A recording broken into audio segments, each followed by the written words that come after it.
Update to guys. So day 2 of our spawn, no?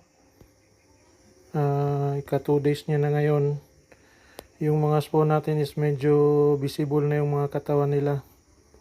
So hindi na transparent. Nagiging white na sila. Oh. So yung iba rin is naglalangoy-langoy na. So pinipick up lang ng male beta natin, yung tatay nila.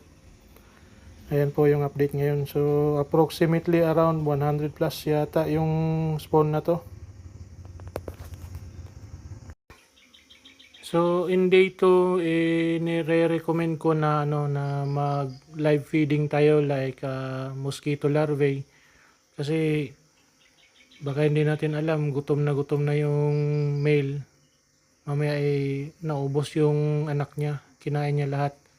So nire-recommend kong mag live feed tayo kahit konti lang sa tatay nila ng larvae, anything live food. Okay.